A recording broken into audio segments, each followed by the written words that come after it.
Welcome to The Explainer. What if I told you that underneath the market's seemingly calm surface, there was this fierce battle raging between giants?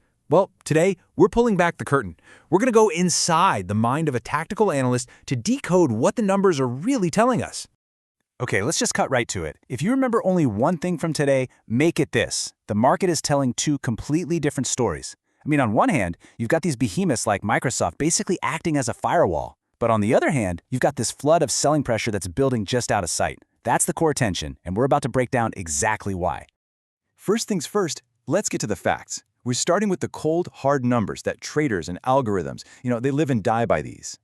Think of this as the battlefield map for the day's session.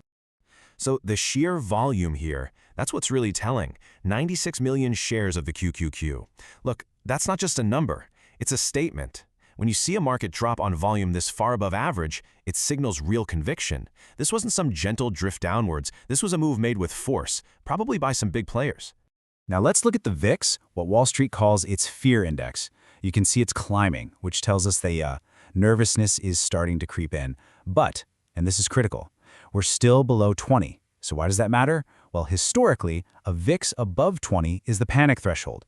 That's the point where automated selling programs can kick in and portfolio managers get forced to de-risk. So yeah, we're on high alert, but not quite in crisis mode, yet.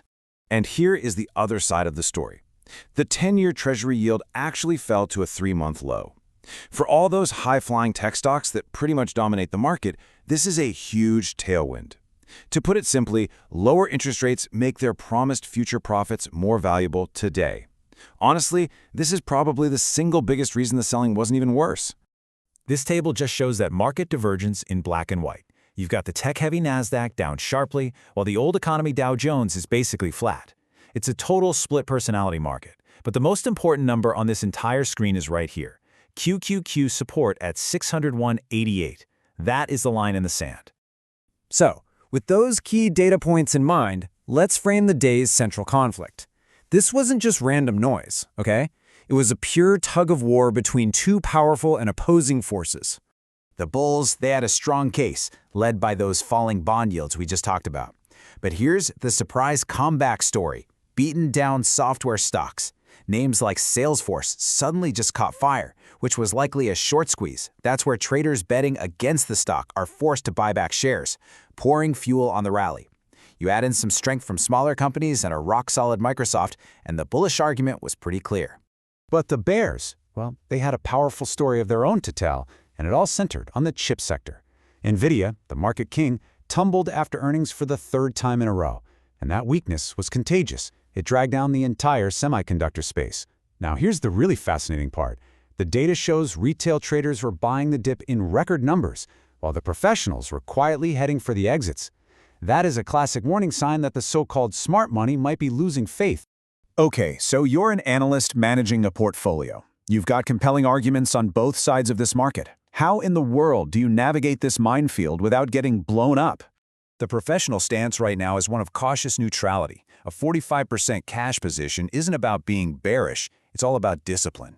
It means you have a massive pile of dry powder ready to deploy when a really high-conviction opportunity appears, all while protecting your capital from these current choppy waters.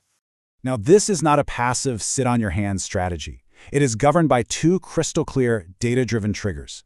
First, if the QQQ breaks that $601.88 support level, the playbook says go to 100% cash. No emotion, no second-guessing.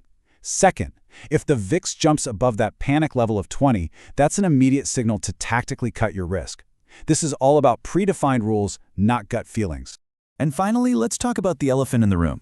There's a potential risk brewing just beneath the surface in the market's biggest star, and it's something I guarantee you few are talking about. The question, of course, revolves around NVIDIA. We all know the spectacular growth story, right?